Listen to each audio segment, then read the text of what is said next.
তো এই কৌশল তো আমাদের ছিল না। আমরা সরাসরি শত্রুর মোকাবেলা করেছি, 9টি মাস যুদ্ধ করেছি। 18টি জেলা ছিল তখন।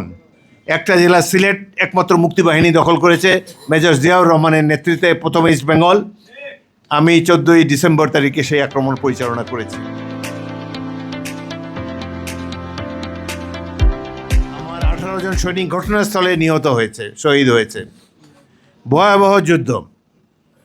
আমাদের সাথে বেতার সেট ছিল, একজন ভারতীয় মেজর ছিল বেতার সেট নিয়ে, কিন্তু চা বাগানের ভিতর দিয়ে আসার কারণে বেতার সেট কাজ করছিল না। চা বাগান পেরিয়ে যে মুহূর্তে সিলেট শহরের মধ্যে পা রাখলাম, সিলেট অপরিচিত জায়গা, আমি কোনোদিন যাইনি, আমাদের সাথেও কেউ যায়নি, মেজর জিয়াউর রহমানও কোনোদিন যান নাই। একজন মাত্র সিলেটি অফিসার ছিল আমাদের সাথে, ক্যাপ্টেন নূর, সে পেছনে ছিল। তো যাই হোক, এইভাবে সেই ভয়াবহ যুদ্ধে হঠাৎ করে সামনে পাক বাহিনীর সামনে পড়ে গেলাম। আমরা ট্রেঞ্চও খুঁড়তে পারিনি, তার আগেই তারা আমাদের উপর আক্রমণ চালালো। 14ই ডিসেম্বর তারিখে সারাদিন আক্রমণের পর তাদেরও অনেক হতাহত হলো, আমারও। 2টা মেশিন গান থাকে ইনফ্যান্ট্রি কোম্পানিতে, 2টা মেশিন গান যারা চালায় ধ্বংস হয়ে গেল, শহীদ হয়ে গেল।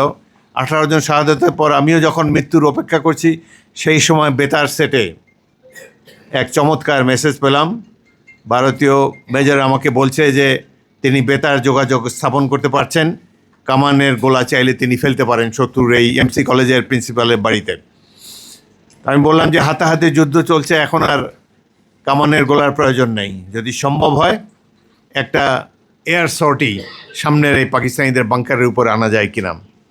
আধা ঘন্টা পরে 2টি ভারতীয় মিগ বিমান এসে 15 মিনিট ধরে গোলা নিক্ষেপ করে। এই এমসি কলেজের প্রিন্সিপালের বাসায় যে পাক বাহিনীর ঘাঁটি ছিল, সেই গোলাবর্ষণ এবং বিমান যখন লো ডাইভ করে, সেই যে শব্দ, ভয়াবহ শব্দ, আকাশ বাতাস বিদীর্ণ হয়ে যায়। এই ভয়াবহ শব্দে পাক বাহিনী সাদা পতাকা উড়িয়ে সারেন্ডার করলো। সেদিন জীবনে রক্ষা পেলাম। অলৌকিকভাবে অনেকবার বেঁচে গিয়েছি, অনেক সাহসী তরুণ দেখেছি। এখানেও যারা অনেকে আছেন, এখন তাদের পক্ষ কেশ,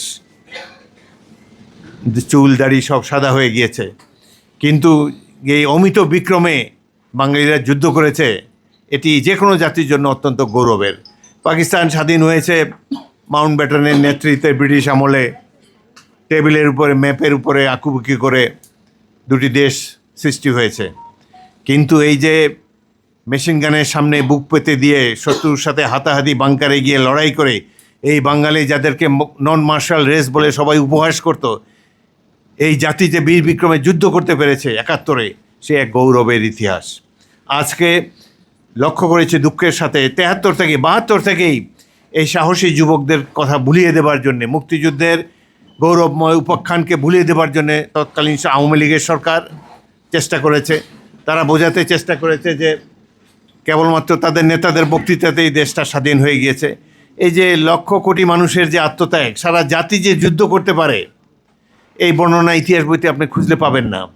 বাংলাদেশের বেশ কয়েকটি রাজনৈতিক দল আছে, ক্ষুদ্র তাদের কলিজা, এরা সব কৃতিত্ব তারা নিজেরাই নিতে চায়, কাউকে কোনো কৃতিত্ব দেবে না। বিশেষ করে গ্রামীণ যুবক, গুলশান, বনানী, বাড়িধারায় যারা থাকে না, যারা বৃহৎ অট্টালিকাতে এসিতে বসবাস করে না, যাদের পা নগ্ন পদ, গায়ে শুধু একটি গেঞ্জি, পরনে একটি লুঙ্গি, হাতে একটা রাইফেল আমরা ধরিয়ে দিয়েছিলাম। প্রকৃত মুক্তিযোদ্ধার চেহারা হলো এই। এরা যে বীর বিক্রমে যুদ্ধ করেছে, ইতিহাসে এটি লিপিবদ্ধ হয় নাই কেবল রাজনৈতিক দলের নেতাদের কুচক্রের কারণে। তারা চেষ্টা করেছে শুধু তাদের নেতাদেরকে গ্লোরিফাই করার জন্যে।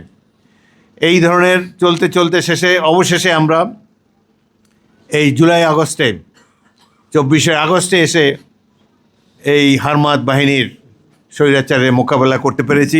সারা জাতি আবার মাঠে নেমেছে। এটি 1-1.5 মাসের যুদ্ধে বাংলাদেশ দ্বিতীয়বারের মতো স্বাধীন হয়নি।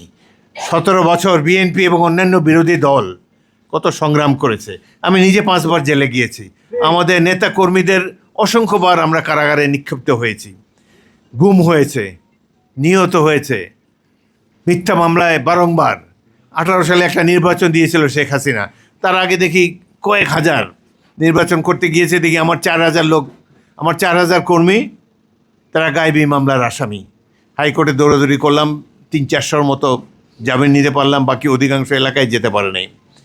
দিনের ভোট সেবা রাতে হয়েছিল, আগের রাতে ভোট টোট দিয়ে সেরেছিল।